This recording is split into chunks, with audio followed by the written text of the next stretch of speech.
नमस्कार, बहुत स्वागत आप सभी का। आप देख रहे हैं आपकी बात छत्तीसगढ़। मैं हूं अभिलाष मिश्रा। छत्तीसगढ़ में चुनावी साल में बीजेपी और कांग्रेस एक दूसरे पर हमलावर हैं और इसके लिए उन्होंने मुद्दा बनाया है करप्शन को, भ्रष्टाचार को। बीजेपी को जहां लग रहा है कि कांग्रेस के लिए इस बार सत्ता में आने से रोकने की जो सबसे बड़ी ढाल होगी वो करप्शन होगा, भ्रष्टाचार होगा, उससे जांच एजेंसियों के सहारे जो मामले सामने आए हैं उन्हें लेकर के काफी भरोसा हो चला है। कोयले का घोटाला हो, शराब का घोटाला हो, चावल का घोटाला हो या दूसरे मामले, दीगर मामले, जो गोधन न्याय योजना में भी उन्होंने घोटाले का आरोप लगा दिया, गोबर खरीदी में भी घोटाले की बात कही गई।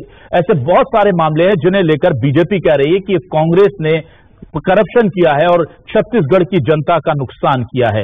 इसे लेकर के आज प्रदर्शन भी किया गया। बीजेपी के प्रदर्शन की तस्वीरें आपको दिखा रहे हैं।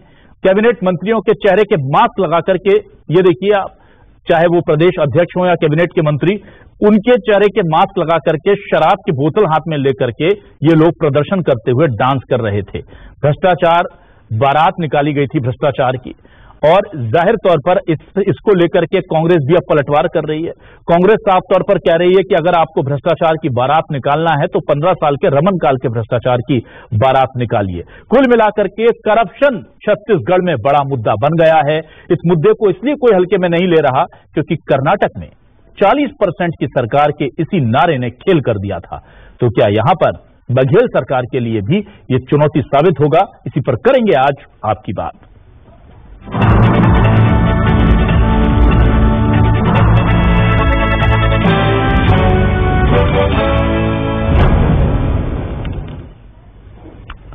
बीजेपी और कांग्रेस दोनों के दिग्गज साफ तौर पर एक दूसरे पर करप्शन को लेकर हमलावर हैं।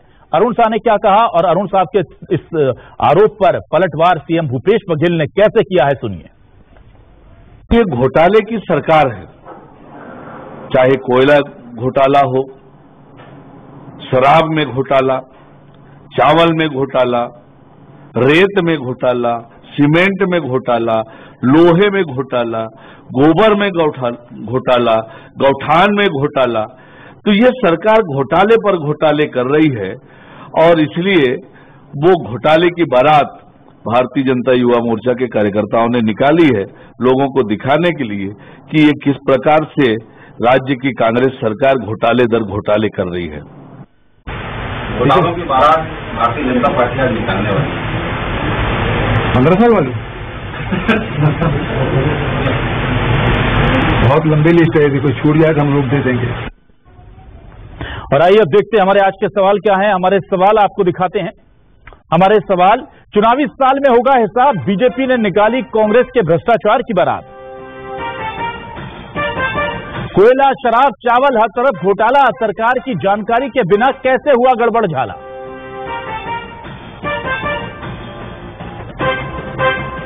बघेल बोले रमन काल के भ्रष्टाचार की बारात, कुछ भूले तो हम दिलाएंगे याद। छत्तीसगढ़ में चुनाव से पहले तेज सियासी समर, भ्रष्टाचार के आरोपों का कितना होगा असर? क्या यह मुद्दा बड़ा बढ़ेगा?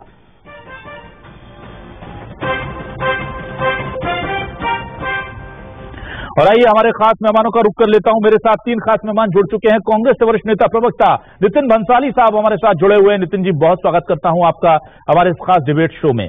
मेरे साथ जुड़े हुए हैं सुशांत शुक्ला जी, बीजेपी से वरिष्ठ नेता प्रवक्ता। सुशांत जी, बहुत बहुत स्वागत। और आज हमने उचित शर्मा जी को बुलाया है, जो वरिष्ठ पत्रकार तो हैं ही, करप्शन के मुद्दे पर जहां जानकारी की बात आती है तो छत्तीसगढ़ में मेरे ख्याल से इनसे ज्यादा तथ्य और तर्क किसी के पास नहीं होंगे, इसलिए आज हमने उचित जी को विशेष तौर पर आमंत्रित किया। बहुत बहुत स्वागत उचित जी आपका। सबसे पहले नितिन भंसाली जी, आपके पास आता हूं। नितिन जी, एक एक करके ऐसा लग रहा है कि धीरे धीरे अब बीजेपी ने तय कर लिया है कि सबसे बड़ा मुद्दा जो कांग्रेस सरकार के खिलाफ हमें खड़ा करना है वो करप्शन है, और वो उसको लेकर लगातार काम कर रहे हैं। उधर केंद्रीय एजेंसियां भी काम कर रही हैं। तो ये जो डबल इंजन की सरकार का फायदा बीजेपी को मिल रहा है, आपको लगता नहीं इससे डर? क्या आपको लगता नहीं कि इससे नुकसान हो जाएगा आपको? कोई मुद्दा ही नहीं है। देख, घोटाला, भ्रष्टाचार बोल देने से नहीं होता, सिर्फ साबित करना होता है। उनके तथ्य होने चाहिए। तथ्यहीन बात करके जो बारात निकाल रहे हैं, ये बारात तो जनता ने 2018 में रमन सिंह, जो अंतर्राष्ट्रीय भ्रष्टाचार के पितामह हैं, इनके पूर्व मुख्यमंत्री, उनकी बारात निकाल चुकी है। और 2024 में जो केंद्र में मोदी सरकार जो है, इनके एनडीए की सरकार जो है, इसकी बारात भ्रष्टाचार की जो है, जो विजय माल्या, नीरव मोदी, ललित मोदी, क्या वो चौकसी, दुनिया जहां की जो इनके घोटाले और भ्रष्टाचार है, इनकी बारात भी 2024 में निकाल दी जाएगी। तो ये घोटाले और भ्रष्टाचार के जो जनेता है, जो अंतर्राष्ट्रीय पितामह है इन घोटालों और भ्रष्टाचारों के, वो इस तरीके की बात ना करे तो मुझे लगता है बेहतर है।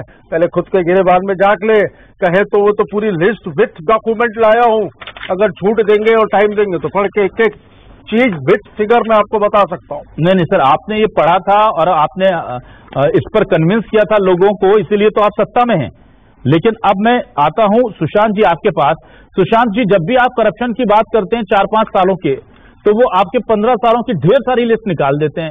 हम अभी ऊपर भी चला रहे थे, आगे भी वो दिखा देंगे कि क्या करप्शन के आपके चार्जेस हैं, उनके वर्सेस चार्जेस हैं। लेकिन करप्शन को तथ्यों पर रखना, करप्शन को तर्कों पर रखना, सबूतों पर रखना, वो तो समझ में आता है। ये जो बारातें निकाली जा रही हैं, शराब की बोतलें कथित तौर पर हाथ में लेकर के, सांकेतिक, ये क्या पूरी तरह से पॉलिटिकल माइलेज लेने के लिए ये हो रहा है सब कुछ? देखिए अभिलाष जी, छत्तीसगढ़ के परिप्रेक्ष्य में जब हम व्यवहारिक व्यवस्था को देखते हैं तो मेरे साथी नितिन भंसाली जी, जो बहुत बड़ी किताब लेके शायद तक आपके चैनल पर बैठे हुए हैं, लेकिन न्यायालय में एक मामले को स्टैंड नहीं कर पाते। परंतु जब न्यायालय के माध्यम से इनके मुख्यमंत्री सचिवालय की उप सचिव, जिसको तथाकथित तौर पर पावरफुल मुख्यमंत्री कहा जाता था, शैडो मुख्यमंत्री, वो आज जेल पर है घोटालों के मामलों में।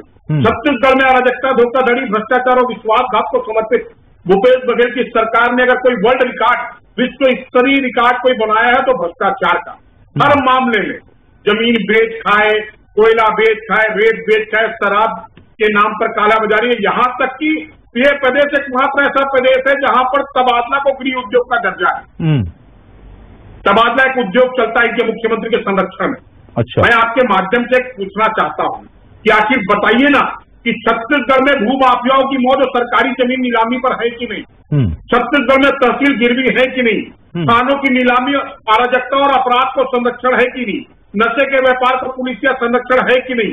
मैं पूछना चाहता हूं कि कोयले के नाम पर लेवी मुख्यमंत्री वसूलते हैं कि नहीं? शराब के नाम पर जब भाजपा कहती थी कि शराब दुकानों में 2 काउंटर लगते हैं, आज उसको ईडी ने सिद्ध भी कर दिया कि 2 काउंटर लगते थे, जिसमें 2000 करोड़ से अधिक के घोटाले की व्यवस्था है। मैं आपके माध्यम से पूछना चाहता हूं भाई, ये सिद्ध नहीं किया, इस मामले में अभी तक FIR भी नहीं है। थोड़ा ज्ञान से बात करो, थोड़ा जिम्मेदारी से टीवी डिबेट में बैठो भाई। मैंने आपको गंभीरता से सुना, मैं यही कह रहा था कि नेता राहुल गांधी स्वयं जमानत पर हो, सोनिया गांधी स्वयं जमानत पर होगी भ्रष्टाचार के आरोप में। वो आज हमें गिरेबान में झांकने की नसीहत दे रहे हैं, जिनका पूरा वैचारिक पृष्ठभूमि भ्रष्टाचार पर आधारित हो। प्रदेश के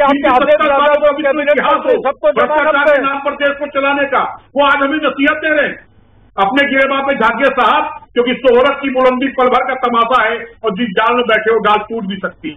ठीक है सुशांत जी, लेकिन मेरा सवाल ये था कि जब सुशांत जी, ठीक है एक मिनट सुशांत जी, मेरा सवाल ये था कि अगर आपको लगता है कि इतना ज्यादा करप्शन है तो सारे उपचुनाव में आप जो है, लगभग बहुत सारे उपचुनाव ऐसे थे जिसमें आप हारे, और जिस तरह से जनता समर्थन देती रही है, क्या आपको लगता है कि अब इतनी स्थिति ज्यादा विकट हो गई जितनी आप बता रहे हैं? क्योंकि ठीक है, जांच एजेंसियां आ रही हैं, जांच भी कर रही हैं, पर 2-3 अधिकारी और एक नेता के सिवा किसको लेकर गए? वो उतना तो नहीं है जितना आप बता रहे हैं। मैं आपसे यही पूछना चाहता हूं कि जिनका मुख्यमंत्री सचिवालय स्वयं भ्रष्टाचार के आरोप में इनके अधिकारी गिरफ्त में हों, जिनके प्रशासनिक अधिकारी और व्यापारिक दलाल, मैं बहुत गंदे शब्दों में नहीं कहना चाहता, लेकिन मैं पूछना चाहता हूँ व्यापारिक साझेदार जो दलाली करते थे, नाबालिग के शारीरिक शोषण के मामले में मैं आपसे पूछना चाहता हूँ क्या इनका मुख्यमंत्री सचिवालय हमारी सरकार बनने के बाद जेल में संलिप्त है कि नहीं?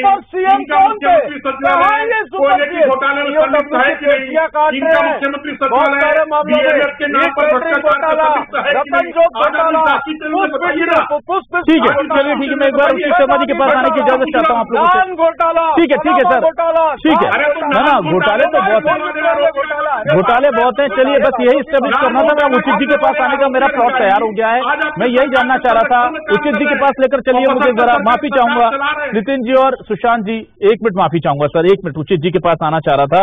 उचित जी, ये जो दोनों एक दूसरे पर करप्शन के आरोप लगा रहे हैं और दोनों की बातों में हम 50% भी सच्चाई मान लें, क्योंकि दोनों बड़ी पार्टी, एक दुनिया की सबसे बड़ी पार्टी और एक देश की सबसे पुरानी पार्टी है, तो इनको हल्के में भी नहीं ले सकते। अगर 50% भी इनकी बात पर यकीन कर लें तो दोनों ही लगभग करप्शन में डूबे हुए। ऐसे में आप क्या बताइए कि छत्तीसगढ़ की जनता को अब ये चुनना पड़ेगा, बीजेपी का भ्रष्टाचार या कांग्रेस का भ्रष्टाचार? मतलब भ्रष्टाचार तो अब किस्मत बनकर रह गई है छत्तीसगढ़ की जनता की। जी अभिलाष, मैं आपकी बात से एग्री हूँ। हकीकत ये है कि पहले भी राम राज्य नहीं था और अभी भी राम राज्य नहीं है। पहले 2 साल पहले सीन अलग थे। 2 साल पहले जब भारतीय जनता पार्टी आरोप लगाती थी, कोई करप्शन की कविता पढ़ती थी, तो कांग्रेस पूरा का पूरा उनके शासनकाल का काव्य पाठ कर देते थे। ये बात सत्य है कि ऐसा कोई भी करप्शन ऐसा नहीं कि जो भाजपा ने नहीं किया। अभी केवल फिगर का फर्क हो गया कि पहले दर्जनों में होते थे करप्शन, अब सैकड़ों में हो रहे हैं। अभी पहले रुपयों में होते थे, अब डॉलरों में हो रहे हैं। सीधा सीधा कम होने का मतलब ये है कि अभी जो है वो तादाद बढ़ गई है। ऐसा कोई भी विभाग अछूता नहीं रहा है कि जिसमें घोटाले नहीं हो रहे हो। लेकिन अभी भारतीय जनता पार्टी इस मामले में लेके अग्रेसिव है, क्योंकि अभी भूपेश के पास भूपेश सरकार के पास वो पूरी की पूरी चीज का जवाब है जो इनके वक्त हुआ था, एक्सेप्ट करप्शन के। क्योंकि वो बावजूद वो बात अलग है कि इस पूरे सीन में, इस पूरे 15 साल के इतिहास में सत्ता के खिलाफ इस बार ईडी भी साथ में है, एजेंसी साथ में है, जांच एजेंसियां साथ में है, भूपेश सरकार के खिलाफ जांच एजेंसियां। तो एक एडवांटेज जो है विपक्ष को इसका मिल जाता है। अकेले दम पे भारतीय जनता पार्टी इतनी बड़ी लड़ाई नहीं लड़ सकती, क्योंकि वो खासकर वहां पे करप्शन को लेके, करप्शन के बहुत सारे इश्यूज उनके भी रहे। पिछली सरकार जो गई है वो करप्शन भी गई है। वर्तमान सरकार को जो अभी नेक टू नेक अगर जिस जगह बैठे हैं वो करप्शन पे ही बैठी हुई है। ये बात सत्य है कि कितने लोग जेल गए, अधिकारी जेल गए, नियर एंड डियर जेल गए। पिछली बार के भी जो सुपर सीएम थे वो भी सुप्रीम कोर्ट, हाई कोर्ट अभी खेल रहे हैं, अभी तक वो पेशी में आते हैं। वर्तमान के जो सुपर सीएम है वो अभी जेल में है। तो पूरा के पूरा जग जाहिर है कि अभी ऐसे कोई रामराज जैसी स्थिति न पहले थी न अभी है। सबके अपने अपने करप्शन है, कुछ सैकड़ों में थे, अब लाखों में, ये फर्क हो गया है। लेकिन वर्तमान में एक कदम आगे है, ये बात सत्य है। वर्तमान में एक स्टेप आगे चल रहा है करप्शन को लेके, और पिछले 15 साल का corruption is equal to 5 year corruption ये हो जाता है। आप ऐसा मोटा मोटी इसको मान के चलिए कि करप्शन एक तादाद में ज्यादा है। भूपेश सरकार ने बहुत अच्छे काम किए, रूरल इकोनॉमी को लेके काफी अच्छी व्यवस्था उन्होंने की है। उनको डिस्टिंक्शन के मार्क्स मिलने चाहिए रूरल इकोनॉमी को लेके, लेकिन करप्शन के मामले में वो पासिंग मार्क्स भी नहीं पा रहे हैं जनता की तरफ से। तो छत्तीसगढ़ की जनता इतनी सहिष्णु है कि जैसे जिन जिन अधिकारी, करप्ट अधिकारी को जिनको बर्खास्त करना था उनको भी बर्दाश्त कर रही है ये सरकार और जनता। ये सीन छत्तीसगढ़ का राजनीतिक, ये बड़ी अच्छी बात कही कि जिन्हें बर्खास्त करना था उन्हें बर्दाश्त किया जा रहा है। जो पूरी सरकार है। जी बिल्कुल। मैं इसी सवाल के साथ आता हूं नितिन भंसाली जी पर। नितिन भंसाली जी, देखिए आपने जिस तरह की योजनाएं बनाई उसको सभी लोगों ने स्वीकारा। पीएम मोदी ने तारीफ की, सीएम योगी ने तारीफ की, मध्य प्रदेश में उसको एज इट इज लेने की बात कही गई, तमाम चीजें हो रही थी। लेकिन देखिए, आप अच्छा काम करें और आप चाहते हैं कि उसकी तारीफ हो, तो हमने अच्छा काम किया। लेकिन अगर बुराई कर रहे हैं तो ये पॉलिटिकल वेंडेटा है, इसलिए हमारे खिलाफ बोल रहे हैं, ये कैसे हो सकता है? जब आपने अच्छा योजनाएं बनाई, आपका एग्जीक्यूशन गड़बड़ है, तो दोनों चीजों को स्वीकार करना होगा। अच्छा अंदर कर लेकर के आप खराब चीजों को कैसे नकार रहे हैं? दूसरा ये है कि करप्शन का मुद्दा, क्या आपको लग रहा है कि वाकई में कोई विवाद ही नहीं है? शराब घोटाला हुआ ही नहीं, कोयला घोटाला हुआ ही नहीं, चावल का तो खुद आपने विधानसभा में माना है कि गड़बड़ी हुई है चावल बांटने में। देखिए, कहां पर यदि अभिलाष जी थोड़ी सी चूक हुई है तो सरकार संवेदनशील है, और यहाँ पर कानून का राज है। उत्तर प्रदेश और गुजरात के जैसे जंगल का राज नहीं है, वहां पे क्विक एक्शन भी लिया गया है। पर तथ्यहीन और मुद्दा विहीन बातें यदि ये विपक्ष करेगा तो इसको बर्दाश्त नहीं किया जाएगा। शराब घोटाला हुआ, 4400 करोड़ का शराब घोटाला हमने आरोप लगाया, आज तक जवाब नहीं दिया। 22 लाख फर्जी राशन कार्ड इन्होंने बनाए। स्कूटर और लूना में धान का परिवहन किया। नान घोटाला, पनामा पेपर घोटाला, डीकेएस घोटाला, रतन जोत, वो कहते थे डीजल नहीं अब खाड़ी से, अब मिलेगा बाड़ी से। करोड़ों रुपयों का रतन जोत का घोटाला इन लोगों ने किया, आज तक जवाब देने की स्थिति में नहीं है। जब हम कार्रवाई करते हैं तो इनके तत्कालीन नेता प्रतिपक्ष धर्मलाल कौशिक हाई कोर्ट में जाकर उस कार्रवाई को, लेकिन नितिन भंसाली जी आपके सारे तथ्य मांग करते हैं, नितिन भंसाली ये खुद नहीं चाहते कि ये भ्रष्टाचार जो है ये उजागर। लेकिन नितिन भंसाली जी अगर कोई करप्शन कांग्रेस की गवर्नमेंट में उस पर आरोप लग रहे हैं और वो सिर्फ ये कहे कि नहीं बीजेपी ने किए थे अपने समय में, उसको तो जनता ने हिसाब कर दिया ना, बीजेपी ने उसे नल एंड वाइड कर दिया, खत्म कर दिया उस मामले हमारे समय में। जी अब आप बार बार उनके करप्शन को बताकर अपने टाइम में हो रहे कथित करप्शन को कैसे वो कर सकते हैं? अभिलाष जी यदि ये आरोप लगा रहे हैं तो ये तथ्यों के साथ आरोप लगाए ना, मैं तो कह रहा हूँ विथ डॉक्यूमेंट विथ एविडेंस आइए, देंगे जवाब हम यदि कहीं गलत हुआ है तो। इनके पास तथ्य ही नहीं है, 5 साल में एक मामला साबित नहीं कर पाए, घूम घूम कर चिल्लाते रहे, 3 साल तो सोचे, 2 साल अभी चुनावी मौसम आया है तो ये घर से निकलकर बातें कर रहे हैं, मीटिंगें कर रहे हैं, चिंतन कर रहे हैं, मनन कर रहे हैं, और है तो कुछ नहीं इनके पास, जमीन हिली हुई है, चेहरा है नहीं, निकाल भ्रष्टाचार की बारात रहे, लेकिन राजनीतिक रूप से इनकी बारात जो बिना दूल्हे की बारात है, कोई चेहरा ही नहीं है इनके पास। इनके नेता आते हैं छत्तीसगढ़ में, कहते हैं, कोई कहता है मोदी के नाम पर लड़ेंगे, कोई कहता है कमल फूल के नाम पर लड़ेंगे। तो कमल का फूल छत्तीसगढ़ में मुरझा चुका है और ये सारे लोग फ्रस्ट्रेशन और अवसाद में हैं। ठीक है, मैं उचित जी आपके पास आता हूं। उचित जी मुझे बताइए, क्या ये करप्शन जो बीजेपी के लिए इतना बड़ा मुद्दा है, ये छत्तीसगढ़ की जनता के लिए भी अब मुद्दा बनता जा रहा है? क्योंकि आप छत्तीसगढ़ की जनता की नब्ज भी समझते हैं, क्योंकि हमने देखा जो पॉलिटिकल सिनारियो में होता है या जो पॉलिटिकल क्लास में मुद्दे चल रहे होते हैं उनमें से कई मुद्दे जमीन पर उतना असर नहीं डालते हैं। करप्शन छत्तीसगढ़ में इस वक्त कितना बड़ा मुद्दा है जो बीजेपी प्रोजेक्ट कर रही है उतना, या कांग्रेस कह रही बिल्कुल नहीं, या आपको लगता नहीं बीच की स्थिति है, मुद्दा तो है पर उतना बड़ा नहीं?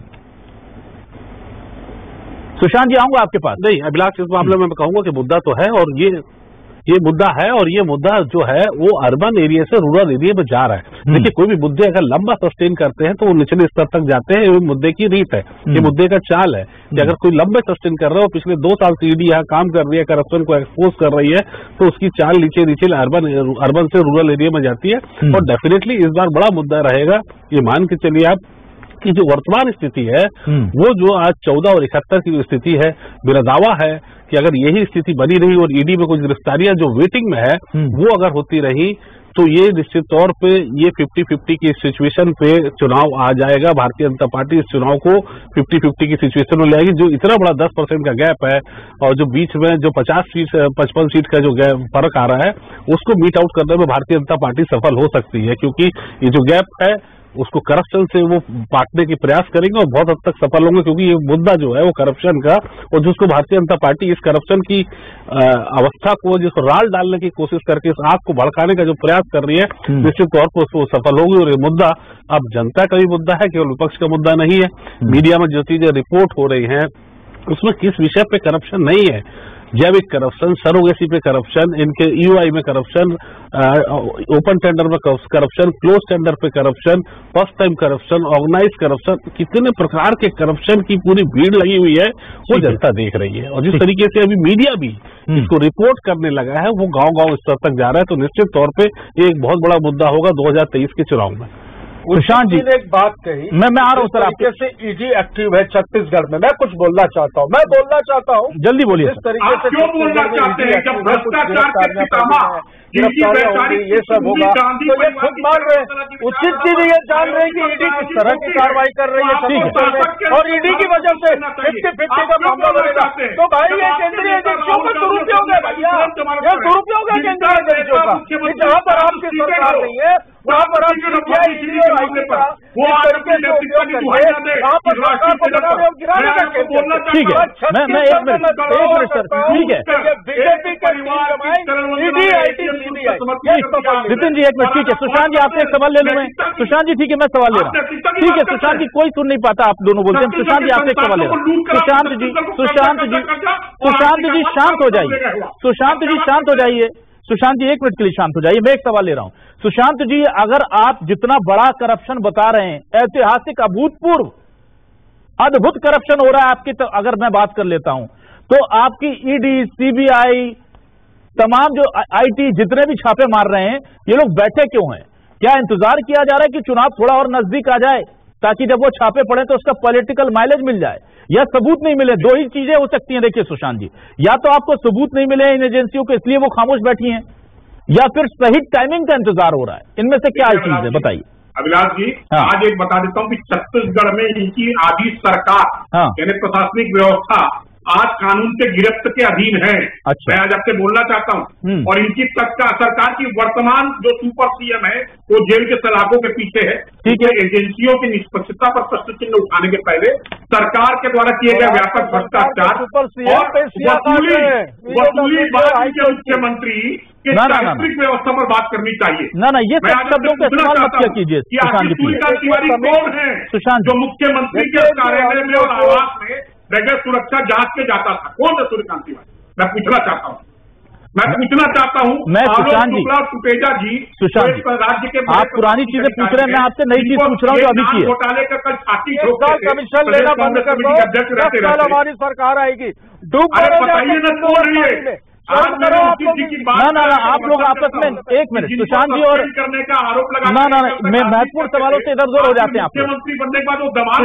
सुशांत जी मेरा सवाल आप समझे नहीं, मैं फिर से पूछता हूँ। सुशांत जी, अगर आप कह रहे हैं कि पूरी सरकार डूबी है, या तो आप बोलिए कि जो 3 लोग 4 लोग इन्वॉल्व थे उनको उठा के जेल में डाल दिया, और अगर इसके अलावा आप कह रहे हैं कि आधी सरकार आधा प्रशासन डूबा है, तो वो जेल में क्यों नहीं है? अगर आपको ये तथ्य पता है तो ये जांच एजेंसियों को भी पता होंगे ना। जवाब छिपा है जी, आपके प्रश्न में ही आपका जवाब छिपा है। हाँ। मंत्री लापता है, मुख्यमंत्री और मंत्री के बीच में मतभेद सार्वजनिक है, और मुख्यमंत्री का पूरा सचिवालय छत्तीसगढ़ को दोहन की व्यवस्था बनाकर तथाकथित गांधी परिवारों की चरण वंदना में संसाधनों को एटीएम के रूप में परिवर्तित कर चुका है। ठीक है, मैं एक बार जल्दी से उचित जी से फाइनल कमेंट ले लेता हूँ। ठीक है, इसलिए मुख्यमंत्री कार्यालय, ठीक है, उचित जी के पास फाइनल कमेंट आ रहा हूँ। ठीक है उचित जी, मुझे ये बताइए, क्या कांग्रेस को इस मुद्दे को सबसे बड़ा खतरा मानना चाहिए, या आपको लगता है नहीं रोजगार इससे बड़ा जो है वो चैलेंज है सरकार के लिए, शिक्षा है, स्वास्थ्य है, ऐसा कौन सा मुद्दा आपको लगता है जो इस वक्त कांग्रेस को बिल्कुल हाई प्रायोरिटी पर सेट करके उस पर काम करना चाहिए? देखिए, कांग्रेस के लिए बड़ा मुद्दा तो है। देखिए, बेरोजगारी के मुद्दे पे वो कुछ कर नहीं सकते। हकीकत में 3 महीने के अंदर इतने 22 लाख लोगों को रोजगार दिया जा सकता है। जो फैक्ट एंड फिगर आ रहे हैं वो कितने सच है, कितने झूठे हैं, वो कितना अर्ध सत्य है, ये देखने वाली बात है। लेकिन ये जो मुद्दा है, जिस करप्शन का मुद्दा है, इसका कोई तोड़ और जवाब वर्तमान सरकार के पास नहीं है। ये बड़ा मुद्दा बनेगा और इसका राजनीतिक माइलेज, पॉलिटिकल माइलेज जो है वो पक्ष जरूर लेगा, और गाजे बाजे के साथ लेगा, और गाजे बाजे के साथ वो प्रयास भी कर रहे हैं। जिस तरीके से वो करप्शन को और उठा रहे हैं और बता रहे हैं, 360 करोड़ के करप्शन को 3600 करोड़ करप्शन बता रहे हैं, तो निश्चित तौर पर भारतीय जनता पार्टी इसका राजनीतिक माइलेज लेगी और बहुत हद तक इसको। और उचित जी, क्या टाइमिंग का जो मैं इशारा दे रहा हूँ, क्या वो टाइमिंग एजेंसियों की कार्रवाई आगे बढ़ाने की राजनीति कर रहा है विपक्ष? बिल्कुल सही है। आप बिल्कुल आप सही है कि जैसे जैसे ये चुनाव करीब आएंगे वैसे वैसे तमाम एजेंसियां, तमाम घोटाले और सामने आने लगेंगे। हाँ। और ये बात भी सत्य है, इस बात को अभिलाष नकारा नहीं जा सकता कि जिनके छापे पड़ रहे हैं, जिनके जेल में जा रहे हैं, वो कोई मनरेगा से कमाई करके 4-4 करोड़ 10-10 करोड़ रुपए कमाए नहीं है। उन्होंने भी यहीं से कमाया, और जो टारगेट जिनको कर रहे हैं वो भी भ्रष्ट ही हैं। वो कोई ईमानदार लोग नहीं है। जो करप्शन का ये सीन है वो पूरे के पूरे, मैं बोल रहा हूँ कि किसी की भी सरकार अभिलाष, किसी की भी सरकार भ्रष्टाचार में सम्मिलित नहीं होती, उनके नेतृत्व में करप्शन होता है। ये दोनों लाइन में फर्क को समझो। ठीक है, लेकिन उचित जी बहुत संक्षेप में, बिल्कुल 10 सेकंड में, 20 सेकंड में बताइएगा। एक तरफ करप्शन के आरोप हर सरकार पर लगते रहे, इससे पहले भी रमन सरकार पर लगे थे, कोई नई चीज नहीं है, उससे पहले भी हर सरकार पर लगते हैं, और एक तरफ जनहितैषी योजनाएं। जनता जब वोट करने जाती है तो अमूमन वो किसको तरजीह देती है? उसको ये लगता है कि मुझे गोधन न्याय योजना से पैसा आ रहा है, मुझे किसान न्याय योजना से पैसा आ रहा है, ये इंपॉर्टेंट है, या उसे लगता है कि नहीं यार मेरे हिस्से की सड़क जो थी वो चली गई, मेरे हिस्से का 4 किलो चावल नहीं मिला, शराब में घोटाला कर दिया? कौन सा मायने रखता है आम वोटर के लिए?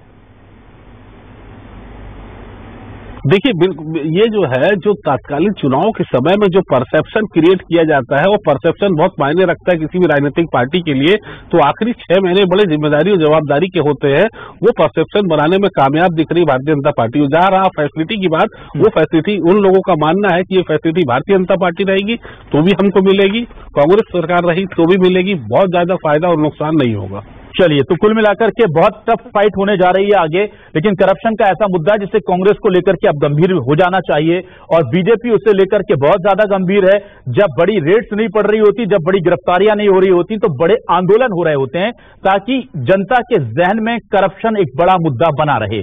क्या कर्नाटक में कांग्रेस ने जिस करप्शन के मुद्दे पर बीजेपी को मात दी थी, बीजेपी अब उसी के हथियार से उसका शिकार छत्तीसगढ़ में करना चाहती है? और क्या अब तक फ्रंट फुट पर खेलने वाले भूपेश बघेल इस मुद्दे पर थोड़ा सा डिफेंसिव होते नजर आ रहे हैं? बड़ा सवाल है। बहुत बहुत शुक्रिया नितिन भंसाली जी, उचित शर्मा जी, सुशांत शुक्ला जी, हमारे साथ इस पूरे डिबेट का हिस्सा बनने के लिए। तीनों मेहमानों का शुक्रिया। दर्शकों को नमस्कार।